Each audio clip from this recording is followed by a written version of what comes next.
का सर्वप्रथम प्रयोग किया था? तो जीव विज्ञान शब्द की बात हो रही है, बायोलॉजी शब्द की बात हो रही है, सर्वप्रथम किसने प्रयोग किया था?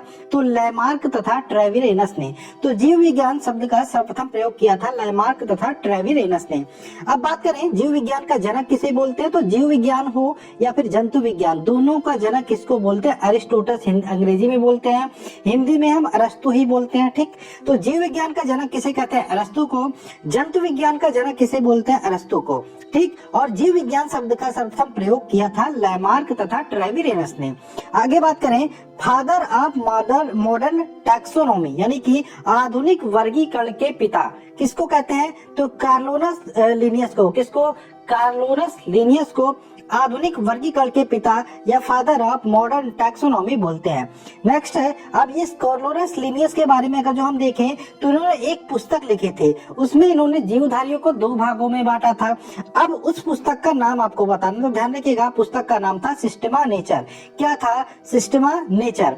आगे बात करें वनस्पति विज्ञान का पिता, हमने जंतु विज्ञान के पिता के बारे में देखा, जीव विज्ञान के पिता के बारे में देखा, कौन था? अरस्तु। अगर जो वहीं पे वनस्पति विज्ञान के जनक के बारे में बात करें, वनस्पति विज्ञान के पिता की बात करें तो कौन था? थियोफ्रास्टस। आगे बात करें वैज्ञानिक नामकरण में पहला शब्द व दूसरा शब्द होता है। अब देखो वैज्ञानिक नामकरण की बात करें, जैसे मनुष्य का वैज्ञानिक नाम होमो सैपियंस सैपियंस होता है, और बात करें मेढक का राणा टिग्रिना होता है। तो हमने कहा कि मनुष्य का वैज्ञानिक नाम होता है होमो सैपियंस। ठीक, होमो सैपियंस। तो इसमें 2 नाम निकल के, एक तो होमो आ रहा है, एक तो सैपियंस आ रहा है। ठीक, तो इसमें जो पहला नाम होता है, पहला शब्द होता है होमो, ये वंश का नाम होता है, और दूसरा जो नाम होता है वो जाति का नाम होता है, यानी कि होमो वंश है और सैपियंस जाति है। इसी प्रकार से मेढक का राणा टिग्रिना होता है, तो राणा वंश हो गया और जो टिग्रिना हो गया वो जाति का हो गया। आगे चले, मधुमक्खियों का अध्ययन किसके अंतर्गत किया जाता है? तो मधुमक्खियों का अध्ययन किया जाता है एपीकल्चर के अंतर्गत। रेशम कीट पालन का अध्ययन किया जाता है सेरीकल्चर के अंतर्गत। मत्स्य पालन का अध्ययन किया जाता है पीसी कल्चर के अंतर्गत। कवकों के अध्ययन की बात करें तो माइकोलॉजी के अंतर्गत किया जाता है। शैवालों के अध्ययन फाइकोलॉजी के अंतर्गत। पुष्पों के अध्ययन की बात करें एंथोलॉजी के अंतर्गत। फलों का अध्ययन पोमोलॉजी के अंतर्गत किया जाता है। वही बात करें अगर जो हम पक्षियों के अध्ययन की तो ऑर्निथोलॉजी के अंतर्गत किया जाता है। कीटों के अध्ययन की बात करें तो एंटोमोलॉजी के अंतर्गत किया जाता है। वृक्षों व झाड़ियों के अध्ययन की बात करें ये किया जाता है डेंड्रोलॉजी के अंतर्गत। सर्पों के अध्ययन की बात करें तो ओफियोलॉजी के अंतर्गत। छिपकलियों का अध्ययन ध्यान रखिएगा सोरोलॉजी के। ये सारे इंपॉर्टेंट है, इनको मैंने करा दिया। ठीक, एक भी क्वेश्चन आपका जाया नहीं जाएगा। जो भी मैं एक एक क्वेश्चन करा रहा हूँ बहुत ही इंपॉर्टेंट है, इसको आप लिखते रहिए या फिर डायरेक्ट हमारा पीडीएफ ले सकते हो, जिसके बारे में मैंने पहले इन्फॉर्मेशन दे दिया था, डिस्क्रिप्शन में लिंक मिल जाएगी, वहां से ले सकते हैं। अब आइए देख लेते हैं, जैसा कि मैंने बोला मनुष्य का वैज्ञानिक नाम होमो सैपियंस होता है। कुछ वैज्ञानिक नाम भी देख लेते हैं जो बार बार पूछे जाते हैं। तो मेढक का बता दिया था मैंने, राणा टिग्रिना। मनुष्य का होमो सैपियंस होता है। बिल्ली का ध्यान रखिएगा फेलिस डोमेस्टिका, फेलिस डोमेस्टिका। ठीक, अब यहाँ पे अगर जो हम बात करें गाय का, देखिए गाय हमारी माता है, बोलते हैं ना गाय हमारी माता है, तो इसको रिलेट कर सकते हैं गाय हमारी बॉस है, तो इसका आएगा आपका गाय का बॉस इंडिकस। तो गाय का वैज्ञानिक नाम हो जाएगा बॉस इंडिकस। मक्खी का हो जाएगा म से मक्खी, म से मस्का, म से मक्खी, म से मस्का, यानी कि मस्का डोमेस्टिका। कुत्ता का कैनिस फैमिलीज, मेढक का राणा टिग्रिना, मनुष्य का होमो सैपियंस, बिल्ली का फेलिस डोमेस्टिका। ठीक, आगे चले, आगे कुछ और है। आम का जैसे हो गया, आम का हो गया मैग्नीफेरा इंडिका। मटर का पीसम सताइवम, धान का ओराया सताइवम, सरसों का ब्रासिका कैप्स्टियम। ठीक है, बहुत इंपॉर्टेंट है, इसको आप देख लीजिए एक बार, फिर से हम बोलने की कोशिश करते हैं जिससे आपका रिवीजन हो जाए और याद हो जाए आपको। आम का हमने क्या बोला? Mangifera indica. मटर का क्या बोला? पैसम सताइवम। धान का क्या बोला? ओराया सताइवा। और सरसों का क्या बोला हमने? ब्रासिका कैप्स्टिसा। ठीक है, तो यहाँ पे आगे चलते हैं। जीवाणु की बात हो, साइनोबैक्टीरिया की बात हो या आर्कीबैक्टीरिया की बात करो तो ये किस जगत के प्राणी है? तो ये मोनेरा जगत के प्राणी है। किस जगत के? मोनेरा। किसकी किसकी बात हुई है? जीवाणु, साइनोबैक्टीरिया तथा आर्कीबैक्टीरिया किसके अंतर्गत आते हैं? ये मोनेरा जगत के अंतर्गत आते हैं, मोनेरा जगत के प्राणी है। आगे चले, पादप व जंतु के बीच की कड़ी, कई बार पूछा गया क्वेश्चन है, युग्लिना। पादप व जंतु के बीच की कड़ी होती है युग्लिना। नेक्स्ट, शैवाल, मांस, पुष्पीय और अपुष्पीय बीज, ये किसके अंतर्गत आते हैं? तो शैवाल की बात हो, मांस की बात हो, पुष्पीय तथा अपुष्पीय बीजीय पौधे की किस जगत के अंतर्गत आते हैं? ये आते हैं पादप जगत के अंतर्गत। ठीक, हाइड्रा, जेलीफिश, कृमि, सितारा मछली, सरीसृप, उभयचर पक्षी, स्तनधारी जीव, ये किस जगत के अंतर्गत आते हैं? ये सारे जंतु जगत के अंतर्गत आते हैं। वहीं वर्गीकरण की आधारभूत इकाई किसे मानी जाती है? वो मानी जाती है जाति को। किसको? जाति को मानी जाती है, यानी कि वर्गीकृत जो किया जाता है जंतुओं को या फिर किसी को, वो उसकी जो मेन इकाई होती है मुख्यतः वो जाति को बनाकर हम करते हैं। नेक्स्ट है कवक की कोशिका भित्ति किसकी बनी होती है? ये बनी होती है काइटिन की। नील हरित शैवाल की बात करें कि किससे संबंधित है? तो ये मोनेरा से संबंधित है। एक कोश की जीव की बात करें किसके अंतर्गत आते हैं? ये आते हैं प्रोटिस्टा के अंतर्गत। बहुकोश की तथा यूकैरियोटिक जीव जंतु जो होते हैं वो आते हैं, तो ये एनीमिलिया या जंतु के अंतर्गत आते हैं। पौधे अर्धसूत्री विभाजन के लिए उपयुक्त भाग है, जो पौधे का अर्धसूत्री विभाजन के लिए उपयुक्त भाग होता है वो होता है परागकोश। आलू एक प्रकार का क्या है? तो आलू एक प्रकार का कंद है। ध्यान रखिएगा, जड़ नहीं होता। बहुत सारे लोग जड़ लगा देते हैं ये सोच के कि वो मिट्टी के अंदर होता है, लेकिन वो कंद होता है। ध्यान रखिएगा, आलू कंद है। अभी इसके बारे में हम देखेंगे इसी वीडियो में कि कौन से फल का कौन सा भाग खाने योग्य होता है। ठीक, अफीम का वनस्पति नाम क्या होता है? तो एम्बेलिका एफिसिनेलिस। एम्बेलिका एफिसिनेलिस ये अफीम का वनस्पतिक नाम होता है। नेक्स्ट है थैलोफाइटा वर्ग के पौधे होते हैं, तो मुख्यतः जलीय होते हैं।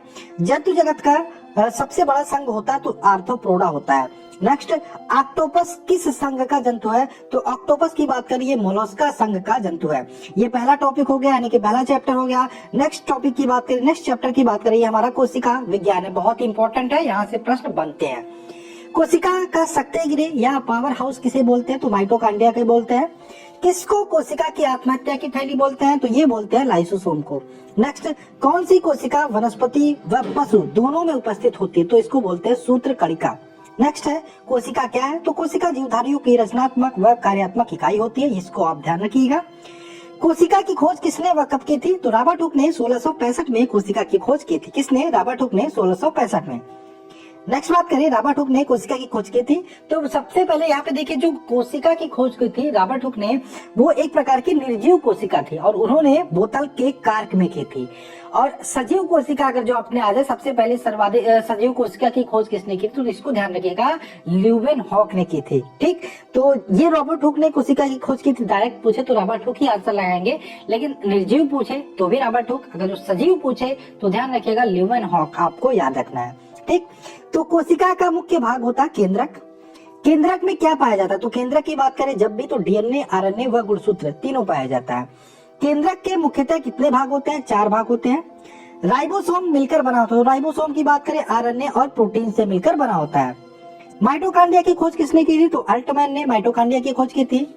सबसे छोटी कोशिका होती है तो माइक्रोप्लाज्मा गैलासेप्टिका, जिसको हम पीपीएलओ भी बोलते हैं, ये सबसे छोटी आपकी क्या होती है? कोशिका होती है। सबसे बड़ी कोशिका की बात करें तो शुतुरमुर्ग का अंडा या फिर ऑस्ट्रिच एग की बात करें तो ये सबसे बड़ी कोशिका होती है। सबसे लंबी अगर जो कोशिका की बात करें, तंत्रिका कोशिका आपकी सबसे लंबी, ठीक है, तो न्यूरॉन्स की होती है। न्यूरॉन्स की जो तंत्रिका कोशिका होती है वो सबसे लंबी होती है। सेल वॉल किस में पाई जाती है? तो सेल वॉल की बात करें ये पादप में पाई जाती है, यानी कि पौधों में पाई जाती है। हरे पौधों की भित्ति किसकी बनी होती है? तो हरे पौधों की भित्ति होती है वो सेलुलोज की बनी होती है। नेक्स्ट बात करें, कोशिका भित्ति का क्या कार्य है? तो कोशिका भित्ति की बात करें तो जीवाणु और कवक में कोशिका द्रव और जीवद्रव्य को बाहरी आघात से रक्षा करना, ये कोशिका भित्ति का कार्य होता है। ठीक, कोशिका में राइबोसोम की अनुपस्थिति में कौन सा कार्य नहीं होगा? अगर जो राइबोसोम की अनुपस्थिति, यानी कि राइबोसोम कोशिका में अनुपस्थित नहीं होगा तो प्रोटीन का संश्लेषण नहीं होगा। आगे बात करें, जीवद्रव्य का नामकरण किसने किया था? तो जीवद्रव्य के नामकरण की बात करें पुरकिंजे ने किया था। जीवद्रव्य में कार्बनिक व अकार्बनिक और कार्बनिक यौगिकों का अनुपात होता है। अगर जो आप ये वीडियो देख रहे होंगे, क्वेश्चंस आपके सामने आ रहे होंगे, तो आपको पता होगा कितने इंपॉर्टेंट क्वेश्चन आप यहाँ पे कर रहे हो।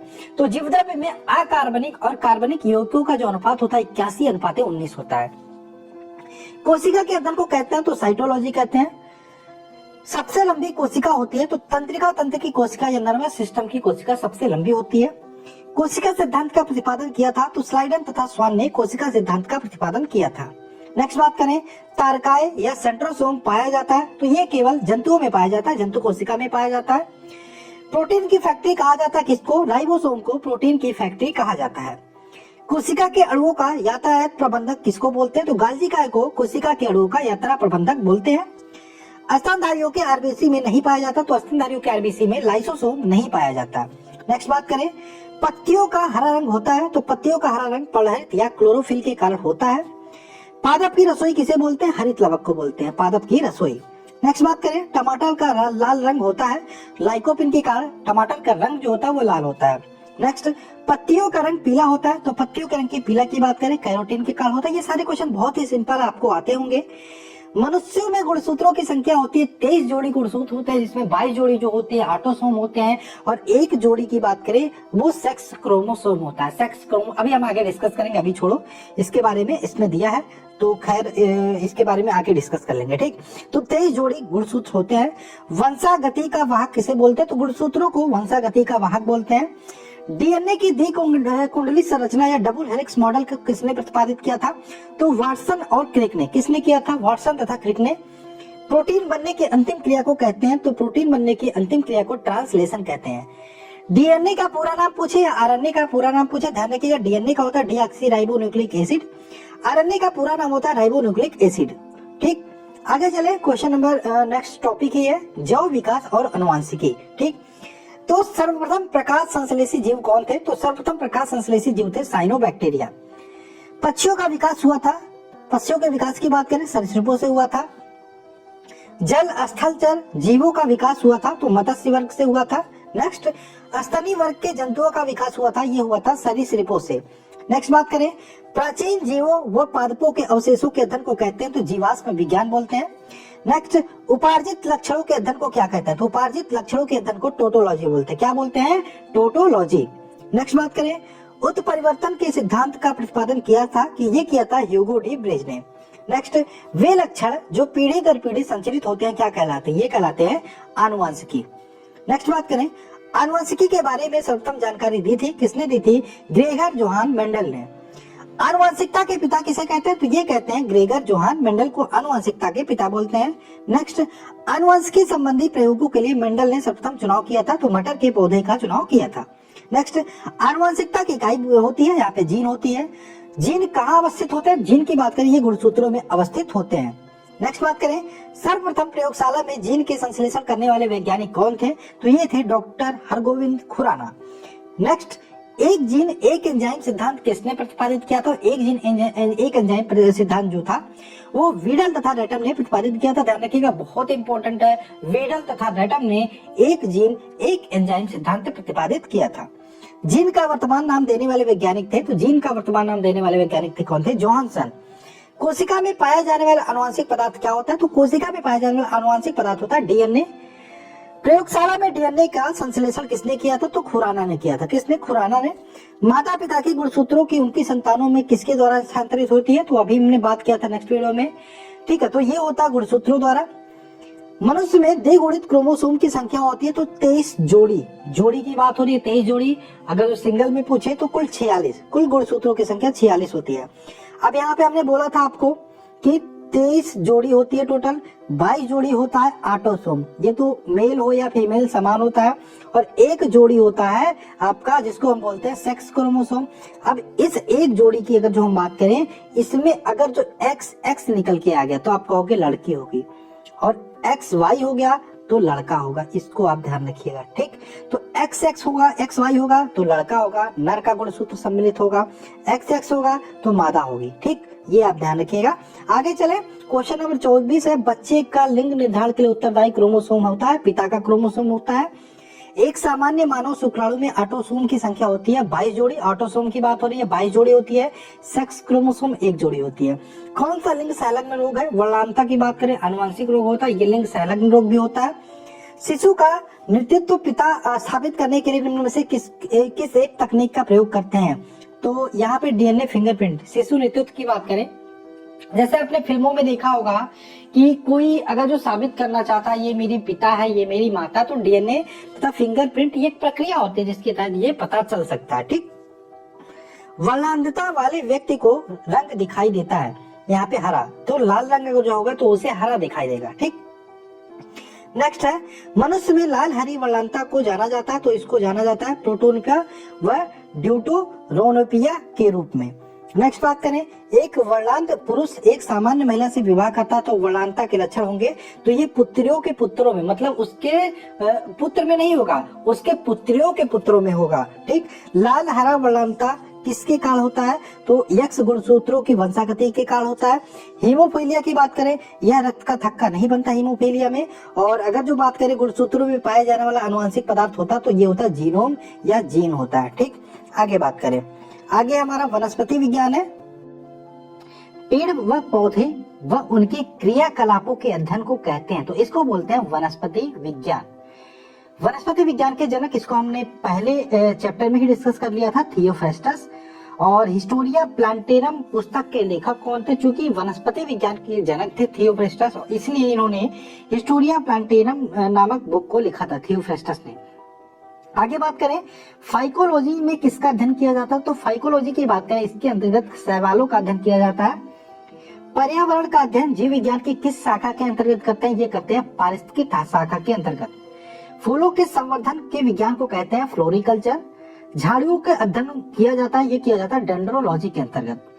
पौधों में वाष्पोत्सर्जन की क्रिया होती है, किसमें होती है, पत्तियों में होती है, पत्तियों में जलरंध्र पाए जाते हैं, उसी में होती है। प्रकाश संश्लेषण की प्रथम स्थिर यौगिक है, तो फास्फोरिक ग्लिसरीन अम्ल। ऑक्जीन कैसा हार्मोन है, ये ऑक्जीन की बात करें, ये एक प्रकार का पादप हार्मोन है। तने में वृद्धि को मापने का यंत्र है, तो ऑक्जीनोमीटर के द्वारा तने में वृद्धि को मापा जाता है। हरे प्रोटोजोआ को किस नाम से जाना जाता है, ये जाना जाता है पैरामीशियम नाम से। क्लोरोफिल में उपस्थित होती है, तो क्लोरोफिल में मैग्नीशियम उपस्थित होती है। प्रकाश संश्लेषण की क्रिया में ऑक्सीजन निकलता है, तो पानी से। दलहन के जड़ों को नष्ट करने वाले जीवाणु कौन से हैं, तो राइजोबियम नामक जीवाणु है जो दलहन के जड़ों को नष्ट करते हैं। नारियल में प्रकीर्णन कैसे होता है, तो पानी के द्वारा होता है। जिन फल का निर्माण केवल अंडाशय से होता है उन्हें क्या बोलते हैं, उन्हें हम सत्य फल बोलते हैं। सत्य फल के उदाहरण की बात करें, सेब, कटहल, नाशपाती। एग्जाम्पल ऐसे ही क्वेश्चन आता है कि सत्य फल इनमें से कौन सा है, तो ध्यान रखिएगा जिन फलों के निर्माण केवल अंडाशय से होता है उन्हें हम सत्य फल बोलते हैं। कुछ एग्जाम्पल है जैसे सेब, कटहल, नाशपाती, इसको ध्यान रखिएगा। प्रकाश संश्लेषण की दर सर्वाधिक होती है लाल प्रकाश में, न्यूनतम किसमें होती है, हरे प्रकाश में। लाल जल को जड़ों से पत्तियों तक कौन पहुंचाता है, जाइलम।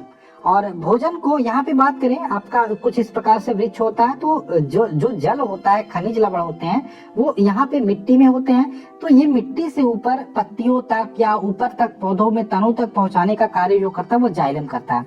और प्रकाश संश्लेषण से जो पौधों में भोजन बनता है वो जड़ों तक पहुंचाने का कार्य कौन करता है, फ्लोएम करता है। तो यहाँ पे क्वेश्चन आपका दो प्रकार से बनेगा, जल को जड़ों से पत्तियों तक पहुंचाता है जाइलम, और भोजन को पत्तियों से जड़ तक पहुंचाता है फ्लोएम। आगे बात करें, जिम्नोस्पर्म का सबसे छोटा पौधा है, तो जैमिया इग्निया। मृदा अपरदन रोकने में सहायता प्रदान करता है, तो ब्रायोफाइटा। दूध से दही बनने में सहायक होता है, लैक्टोबैसिलस। दूध के पॉस्चराइजेशन की खोज की थी, किसने की थी, लुई पॉस्चर ने की थी। रेबीज के टीके की खोज की थी, लुई पॉस्चर ने। प्रोटीन का सबसे अच्छा स्रोत है सोयाबीन। आगे बात करें, वे पौधे जिसमें पुष्प व बीज नहीं होता क्या कहलाते हैं, अपुष्पी पौधे। सबसे लंबा जीवित वृक्ष होता है सिकोया। सबसे बड़ा बीजांड किसका होता है, तो साइकस का बीजांड सबसे बड़ा बीजांड होता है। कवक व शैवाल दोनों वर्ग के पौधे से मिलकर बना होता है, ये देखो ध्यान रखना, लाइकेन। लाइकेन की बात करें, कवक व शैवाल दोनों वर्ग के पौधों से मिलकर बना होता है। अफीम प्राप्त होती है, तो अफीम कच्चे फलों के लैक्टस से अफीम प्राप्त होती है। तंबाकू में सुगंध पैदा करने वाले बैक्टीरिया होते हैं, तो ये होते हैं बैसिलस मेगाथेरियम। चाय व गेहूं किस मूल के पौधे हैं, तो ध्यान रखिएगा चावल व गेहूं सोलेनेसी मूल के पौधे हैं। जड़ की कोशिका में उपस्थित लवण को कहते हैं ल्यूकोप्लास्ट। गन्ने की चीनी किसके संयोग से बनती है, तो गन्ने की चीनी किसके संयोग से बनती है, तो ग्लूकोज व फ्रक्टोज के संयोग से बनती है। एकमात्र हार्मोन जो गैसीय रूप में पाया जाता है, एथिलीन। अम्ल वर्षा के लिए कौन उत्तरदायी है, तो सल्फर व नाइट्रोजन की ऑक्साइड अम्ल वर्षा के लिए जिम्मेदार है। नेक्स्ट बात करें, हरित गृह प्रभाव के लिए जिम्मेदार माना जाता है, तो ये माना जाता है CO2 यानी कि कार्बन डाइऑक्साइड को। फलों के अध्ययन को कहते हैं पोमोलॉजी। मरुस्थलीय पौधों के अध्ययन को कहते हैं जीरोफाइट्स। पत्तों में पर्णहरित होता है कोशिका में। सबसे छोटा नग्न बीजी पौधा होता है जेमिया पिग्मिया। सबसे लंबा गुणसूत्र होता है ट्राइलियम। सबसे छोटा गुणसूत्र की बात करें शैवालों में होता है। सबसे छोटा आवृतबीजी पौधा कौन सा होता है? लेमना होता है, एक प्रकार का जलीय पौधा है। सबसे बड़ा आवृतबीजी पौधा की बात करें तो यूकेलिप्टस होता है। सबसे छोटा पुष्प, ये बार बार पूछा जाता है, तो उल्फिया सबसे छोटा पुष्प है। सबसे बड़ा पुष्प की बात करें तो रेफ्लेसिया सबसे बड़ा पुष्प है। पौधे का कौन सा भाग श्वसन करती है? तो पत्ती श्वसन करती है। और सिंकोना या सिकोया वृक्ष के किस भाग से कुनैन प्राप्त किया जाता है? तने की छाल से। और वृक्षों की छाल पर उगने वाले कवक को कहते हैं कार्टिकेल्स। आगे चले, सबसे बड़ा बीजांड होता है तो साइकस का बीजांड सबसे बड़ा होता है। और अगर जो हम बात करें इसी साइकस के जो तनी मंड होता है उससे हम साबूदाना प्राप्त करते हैं, इसको भी आप ध्यान रखिएगा। भारतीय वनस्पति सर्वेक्षण का मुख्यालय, संस्थान का मुख्यालय कहाँ है? कोलकाता में। हाइड्रोपोनिक्स संबंधित है तो मिट्टी के बिना पौधों की वृद्धि, ये किसके अंतर्गत करते हैं? हाइड्रोपोनिक्स के अंतर्गत करते हैं। वन अनुसंधान संस्थान कहाँ स्थित है? देहरादून में। किसके कारण फूलों में रंग होता है? तो एंथोसाइनिन के कारण फूलों में रंग होता है। पौधे के किस भाग से हल्दी पाया जाता है? तो तने से हल्दी पाया जाता है। पौधे जो खारे पानी से पैदा होते हैं उसे कहते हैं हैलोफाइट्स। प्रकाश संश्लेषण के दौरान कौन सी गैस निकलती है? तो ऑक्सीजन गैस निकलती है। पत्तियों के छिद्र जिनके द्वारा जल द्रव के रूप में कभी कभी बाहर निकलता है उन्हें क्या बोलते हैं? तो जलरंध्र बोलते हैं, जिसे हाइडेथोड बोलते हैं, हाइड्रोथोड भी बोलते हैं। हरे पौधों को कृत्रिम ढंग से पकाने में प्रयुक्त होती है तो एसिटिलीन का प्रयोग किया जाता है। थार मरुस्थल की हरियाली बनती है तो अरुद्भिद से। फर्न पौधा किससे संबंधित है? तो ये संबंधित है टेरिडोफाइडा से। नेक्स्ट बात करें, पौधों में नाइट्रोजन किस रूप में प्रयोग किया जाता है? नाइट्रेट के रूप में। आलू का बदला हुआ रूप है तो ये तने का बदला हुआ रूप है। अंतरिक्ष यात्री अपने कैबिन में किस शैवाल को उगाते हैं? तो क्लोरेला नामक शैवाल को उगाते हैं। कवक अध्ययन को क्या कहते हैं? माइकोलॉजी। पौधों कवक में भोजन संचित रहता है तो ग्लाइकोजन के रूप में कवक में भोजन संचित रहता है। प्रकाश संश्लेषण के लिए आवश्यक है तो प्रकाश संश्लेषण के लिए कार्बन डाइऑक्साइड, पानी, सूर्य का प्रकाश व क्लोरोफिल ये सारे आवश्यक है। जलीय पौधे CO2 कहाँ से लेते हैं? तो ये जल में घुली CO2 को लेते हैं। पौधों की आयु निर्धारण की विधि कहलाती है तो डेंड्रोक्रोनोलॉजी कहलाती है। पौधों की वृद्धि को नियंत्रित करने वाले हार्मोन्स है तो ऑक्सीजन हार्मोन्स है। ऑक्सीजन का निर्माण होता है पौधों के ऊपरी भाग में। नेक्स्ट बात करें, बौने पौधों को लंबा करने वाले व फूल बनाने में मदद करता है, कौन करता है? निब्रेलिंस हार्मोन्स। आगे बात करें, ऑक्सीजन की उपस्थिति कोशिका विभाजन व विकास में मदद करती है तो साइटोकाइनिन के। आगे चले, इसमें क्वेश्चंस ज्यादा है क्योंकि ये इंपॉर्टेंट टॉपिक है, ठीक। वनस्पति विज्ञान। पौधों में आरएनए एवं प्रोटीन बनाने में सहायक हार्मोन्स होते हैं तो ये होते हैं साइटोकाइनिन। वृद्धि हार्मोन किसे बोलते हैं? तो एबिसिसिक एसिड को वृद्धि हार्मोन्स बोलते हैं। पौधों में एक पात्र ऐसा हार्मोन्स जो गैसीय अवस्था में पाया जाता है, एथिलीन। फूलों को खिलाने वाले हार्मोन्स को कहते हैं फ्लोरिजेंस। पौधों में जख्म भरने का काम कौन करता है? ट्राउमेन करता है। तंबाकू की पत्तियों में होने वाले रोग का कारण है टोबैको मोजैक वायरस। नेक्स्ट बात करें, लौंग प्राप्त होती है तो फूल की कली से लौंग प्राप्त होती है। आगे बात करें, कुछ फल व उनके खाने योग्य भाग की बात कर लेते हैं। तो सेब की बात करें तो सेब का पुष्पासन खाया जाता है। नाशपाती की बात करें, इसका भी पुष्पासन वाला भाग खाया जाता है। आम की बात करें, इसकी मध्य फल भित्ति खाई जाती है। अमरूद की बात करें तो फल भित्ति व बीजांडासन खाया जाता है। अंगूर की बात करें तो फल भित्ति व बीजांडासन खाया जाता है। पपीता की बात करें, इसकी मध्य फल भित्ति खाई जाती है। नारियल की बात करें तो भ्रूण पोषण खाया जाता है। और केला की बात करें, मध्य व अंत फल भित्ति खाया जाता है। एक बार आप इसका स्क्रीनशॉट ले लीजिएगा, इसको आप खुद से याद करने की कोशिश करिएगा। तो याद क्या, मैं 2 बार पढ़ देता हूँ, आप एक बार और पढ़ेंगे, याद हो जाएगा। गेहूं की बात करें, इसका भ्रूण व भ्रूण पोषण दोनों खाया जाता है। काजू की बात करें, पुष्प वृंत व बीजपत्र दोनों खाया जाता है। लीची की बात करें, एरिल खाया जाता है, ये बहुत पूछा जाता है। लीची ध्यान रखिएगा, एरिल। चना की बात करें, बीज पत्र व भ्रूण खाया जाता है। मूंगफली की बात करें, बीज पत्र व भ्रूण खाया जाता है। शहतूत की बात करें, रसीले परिंद पुंज खाए जाते हैं। कटहल की बात करें, ये भी इंपॉर्टेंट है, कटहल भी परिंदल पुंज।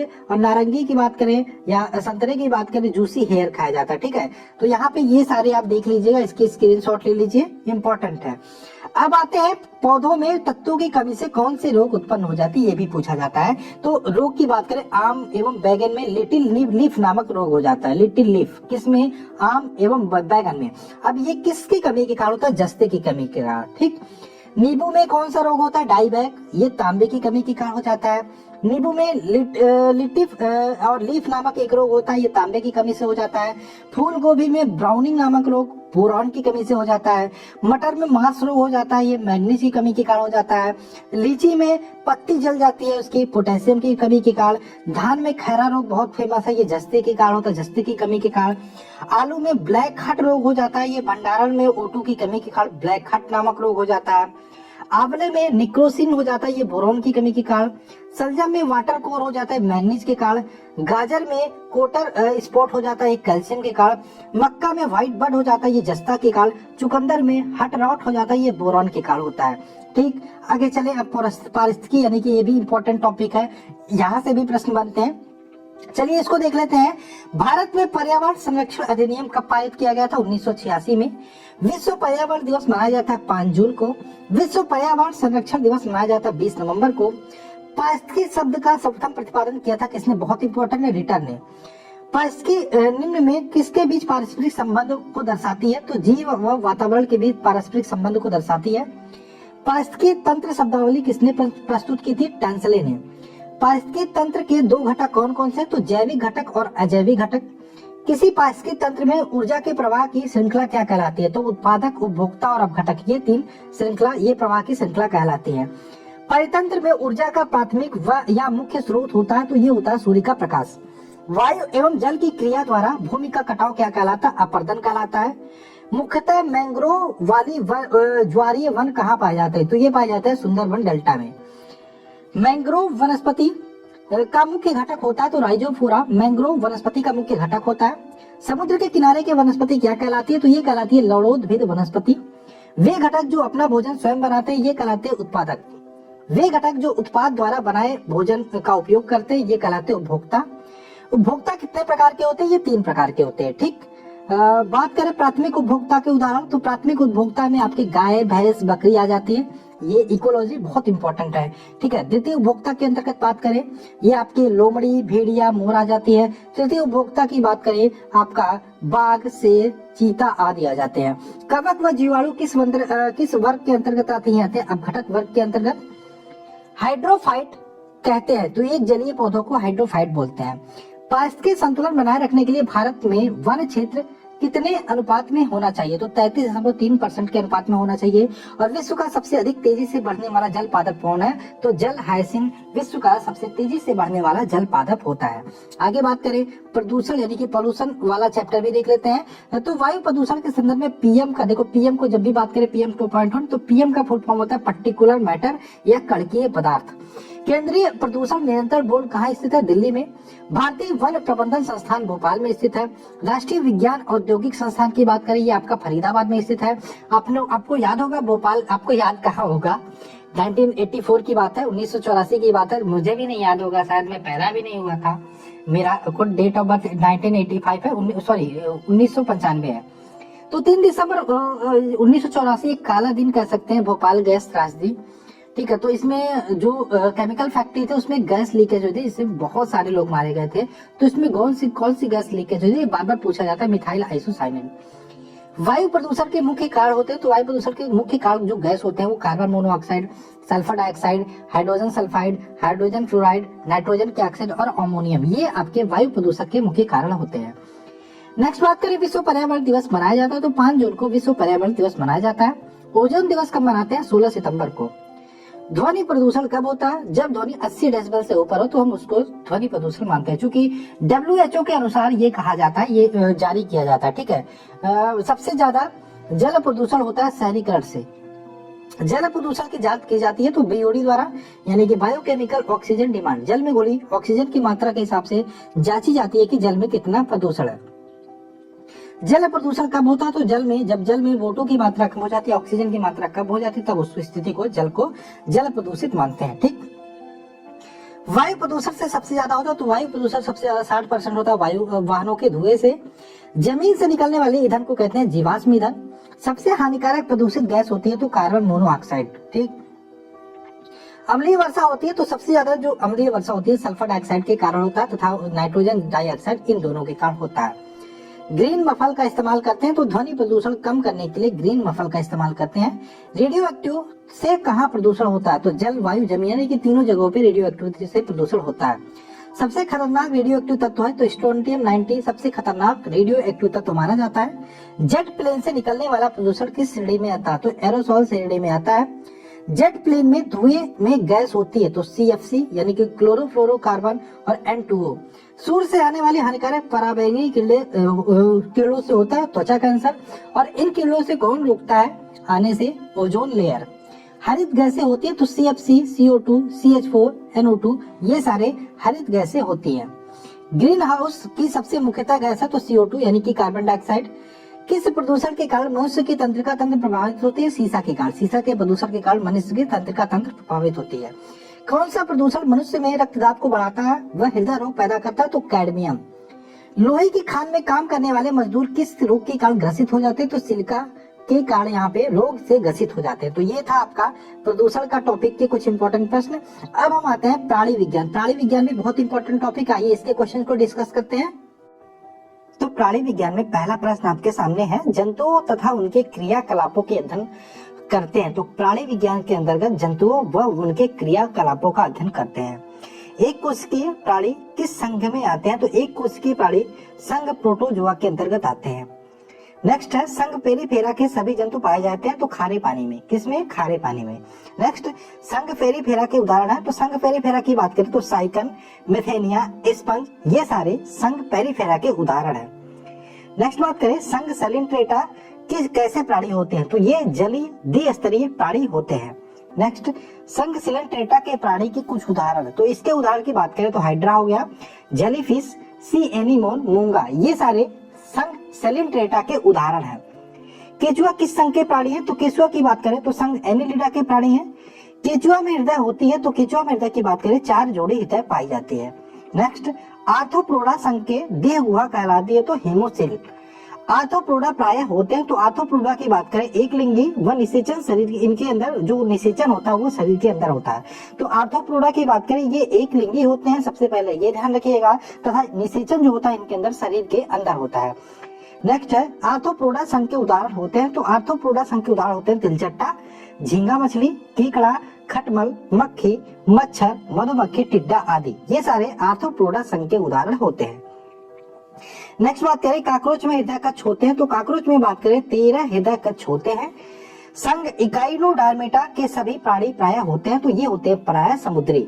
नेक्स्ट बात करें, संघ इकाइनोडर्मेटा के कुछ उदाहरण हैं तो जेलीफिश हो गया, सेलफिश हो गया, क्राइफिश हो गया, सिल्वर फिश हो गया, कैटल फिश हो गया, सेव फिश हो गया, tag fish, razor fish, brittle star fish ये सारे संघ इकाइनोडर्मेटा के एग्जाम्पल होते हैं। नेक्स्ट, घोघा व सीधी किसके अंतर्गत आते हैं? घोघा व सीपी की बात करें तो ये संघ मोलस्का के अंतर्गत आते हैं। नेक्स्ट, समुद्री घोड़ा की बात की जाती है बार बार, ये किस संघ के अंतर्गत आते हैं, किस वर्ग के अंतर्गत आते हैं तो ये संघ कॉर्डेटा के अंतर्गत आते हैं। सरीसृप किस के वर्ग के प्राणी हैं तो सरीसृप वर्ग की बात करें तो छिपकली, सांप, घड़ियाल, कछुआ आदि ये सारे सरीसृप वर्ग के अंतर्गत आते हैं। विश्व की एकमात्र जहरीली छिपकली कौन सी है तो हिलोडर्मा विश्व की एकमात्र जहरीली छिपकली होती है। उड़ न सकने वाले पक्षी कौन सी है तो कीवी व एमू ये उड़ न सकने वाले पक्षी होते हैं। सबसे छोटा पक्षी होता है हमिंग बर्ड, सबसे बड़ा जीवित पक्षी है शुतुरमुर्ग। नेक्स्ट बात करें, स्तनधारी वर्ग में सबसे ज्यादा तापमान होता है तो बकरी का ये होता है 39 डिग्री सेंटीग्रेड। नेक्स्ट बात करें, स्तनधारी वर्ग में को कितने उपवर्गों में बांटा गया तो 3 उपवर्गों में बांटा गया, एक तो प्रोटोथेरिया, यूथेरिया, मेटाथेरिया। नेक्स्ट बात करें, अंडे देने वाले स्तनधारी होते हैं तो ये होते हैं प्रोटोथेरिया, एक तो एकिडना और एक तो प्लेटिपस। नेक्स्ट बात करें, अपरिपक्व बच्चों को जन्म देने वाले होते हैं तो मेटाथेरिया जो होते हैं जिसको कंगारू बोलते हैं ये अपरिपक्व बच्चों को जन्म देते हैं। नेक्स्ट, पूर्ण विकसित शिशुओं को जन्म देते हैं तो यूटिथिया मनुष्य ये जो होते हैं, यूथिटी जो मनुष्य होते हैं जिसको यूथिटी को ही मनुष्य बोलते हैं ये पूर्ण विकसित शिशुओं को जन्म देते हैं। उपकला ऊतक के क्या कार्य होते हैं तो यह शरीर के अंतरंगों को चोटों से बचाता है। क्या? उपकला ऊतक। नेक्स्ट बात करें, संयोजी ऊतक का कार्य क्या होता है तो संयोजी ऊतक का कार्य होता है शरीर के अन्य ऊतकों तथा अंगों को आपस में जोड़ने का कार्य। मानव शरीर में मांसपेशियों की संख्या होती है तो ध्यान रखिएगा 639 मांसपेशियां होती हैं। नेक्स्ट, मानव शरीर की सबसे बड़ी मांसपेशी होती है तो ग्लूटियस मैक्सिमस, ये इसे हम कूल्हे की मांसपेशी बोलते हैं, यह मानव शरीर की सबसे बड़ी मांसपेशी होती है। नेक्स्ट, मानव शरीर की सबसे छोटी मांसपेशी होती है स्टेपिडियस, स्टेपिडियस मानव शरीर की सबसे छोटी मांसपेशी होती है। नेक्स्ट, तंत्रिका ऊतक को किस नाम से जानते हैं? तो इसे चेतना ऊतक के नाम से भी जानते हैं। नेक्स्ट, मानव रक्त क्या है? तो एक तरल संयोजी ऊतक होता है। मानव रक्त की मात्रा शरीर के भीतर भार का लगभग कितना होता है? 7%। मनुष्य के रक्त का पीएच मान होता है 7.4, जो एक क्षारीय होता है। एक लेस, देखो इसमें एक्स्ट्रा चीजें भी हम बताने की सोच रहे थे, लेकिन एक्स्ट्रा अगर जो हम बताने लगे अम्लीय, क्षारीय, तो बहुत लंबा वीडियो हो जाएगा। इसलिए जो भी है इंपॉर्टेंट वन लाइनर है, इसको आप करते रहिए, ठीक। एक वयस्क मनुष्य में औसत रक्त की मात्रा होती है 5 से 6 लीटर। अब अगर जो हम ब्लड की बात करें तो इसमें प्लाज्मा भी होता है, रुधिराणु होता है, यानी कि ब्लड क्रप्सल्स भी होता है। और प्लाज्मा की बात करें तो यह रक्त की अजीवित तरल भाग होता है, और जो शेष होता है वो 45 भाग वो रुधिराणु होता है। प्लाज्मा में बात करें 55% रक्त होता है और 60% प्लाज्मा ये होता है, ठीक है। और बात करें रुधिराणु के, इसके 3 भाग होते हैं। रुधिराणु में बात करें तो इसके 3 भाग होते हैं, एक तो आरबीसी जिसे लाल रक्त कणिका बोलते हैं, रेड ब्लड क्रप्सल्स बोलते हैं, एक तो श्वेत रक्त कणिका होती है जिसे व्हाइट ब्लड क्रप्सल्स बोलते हैं, एक तो रक्त बिंबाणु यानी कि प्लेटलेट्स बोलते हैं। ये 3 भाग होते हैं रुधिराणु के। वही प्लेटलेट्स की बात करें, इसमें 90% भाग जो होता है वो जल होता है, 7% प्रोटीन का होता है और 0.9% में लवण व ग्लूकोज शेष होता है। प्लाज्मा की बात करें, प्लाज्मा के कार्य की, तो ये पचे हुए भोजन एवं हार्मोन्स को अन्य भागों में पहुंचाता होता है। अब बात करें आरबीसी की, ठीक है। तो आरबीसी की बात करें, इसका निर्माण कहाँ पे होता है? तो अस्थि मज्जा में इसका निर्माण होता है। आरबीसी की मृत्यु की बात करें तो यकृत में होता है, प्लीहा में होता है, ये दोनों ध्यान रखिएगा।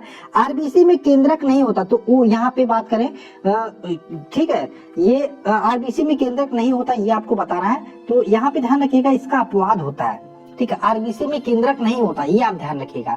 क्या आरबीसी जो रेड ब्लड करप्शंस होता है उसमें केंद्रक नहीं पाया जाता है, लेकिन इसमें अपवाद दो होते हैं, अपवाद ही पूछा जाता है। तो ऊंट व लामा, इनके आरबीसी में केंद्रक पाया जाता है, ठीक। आरबीसी के जीवन काल की बात करें तो 120 दिन होता है। लाल रक्त का रंग लाल होता है, तो हिम नामक हीमोग्लोबिन, हीमोग्लोबिन में हिम नामक रंजक पाया जाता है। इसी के कारण हमारा जो ब्लड होता है या रक्त होता है उसका रंग लाल होता है। हीमोग्लोबिन में पाया जाने वाला लवण यौगिक कौन सा होता है? हीमेटिन। आरबीसी का मुख्य कार्य क्या है? तो शरीर के हर भाग में ऑक्सीजन पहुंचाना व कार्बन डाइऑक्साइड वापस ले जाना, ये आरबीसी का मुख्य कार्य होता है। नेक्स्ट, शरीर में रक्त छिड़ता हो जाती है, किसके कारण? हीमोग्लोबिन की कमी के कारण। आरबीसी से की संख्या ज्ञात की जाती है तो हीमोसाइटोमीटर से। नेक्स्ट, श्वेत रक्त कणिका या व्हाइट ब्लड क्रप्सल्स, इसको बोलते हैं डब्ल्यूबीसी। डब्ल्यूबीसी का निर्माण होता है अस्थि मज्जा में। डब्ल्यूबीसी की जीवन काल होता है 2 से 4 दिन और इसकी मृत्यु कहाँ होती है? रक्त में ही इसकी मृत्यु हो जाती है। डब्ल्यूबीसी का मुख्य कार्य होता है शरीर के रोगों को संक्रमण से बचाना, ठीक, शरीर को रोगों के संक्रमण से बचाना। रक्त बिंबाणु या ब्लड प्लेटलेट्स की बात करें, इसका जीवन काल 3 से 5 दिन होता है, ये भी ध्यान रखिएगा। रक्त बिंबाणु का मुख्य कार्य क्या होता है? तो रक्त का थक्का बनाने में मदद करना रक्त बिंबाणु का मुख्य कार्य होता है। नेक्स्ट, रक्त बिंबाणु का मुख्य गुण होता है तो इसमें केंद्रक नहीं होता, वह इसका निर्माण अस्थि मज्जा में होता है। ये किसका गुण होता है? रक्त बिंबाणु का मुख्य गुण होता है। नेक्स्ट, डेंगू ज्वर होने से शरीर पर क्या प्रभाव पड़ता है? तो शरीर में प्लेटलेट्स की कमी हो जाती है। क्या होने से? डेंगू ज्वर होने से। नेक्स्ट बात करें, हमारे शरीर में रक्त हमारे शरीर में ताप को नियंत्रित करने का काम करता है, इसको भी ध्यान रखिएगा। और शरीर को रोगों से रक्षा भी करता है कौन? रक्त। रक्त की बात करें, रक्त का थक्का बनाने में सहायक विटामिन कौन सा होता है? विटामिन के। और रक्त का थक्का बनाने के लिए महत्वपूर्ण प्रोटीन की बात करें तो फाइब्रिनोजेन प्रोटीन महत्वपूर्ण होता है रक्त का थक्का जमाने में। मानव में रक्त के समूहों की खोज की थी तो कार्ल लैंडस्टीनर ने खोज की थी। मनुष्य में रक्त की भिन्नता का मुख्यतः कारण क्या होता है? तो आरबीसी में पाई जाने वाली ग्लाइकोप्रोटीन के कारण रक्त ब्लड जो होती है वो अलग अलग या क्या होता है, आपने देखा होगा blood A group, B group, C group. तो ये भिन्नता जो होती है वो रक्त में पाई जाने वाले ग्लाइकोप्रोटीन के कारण होती है। एंटीजन कितने प्रकार के होते हैं? दो प्रकार के होते हैं, 2 एंटीजन ए, एंटीजन बी, ठीक है। 2 प्रकार के एंटीजन, एक एंटीजन ए, एंटीजन बी।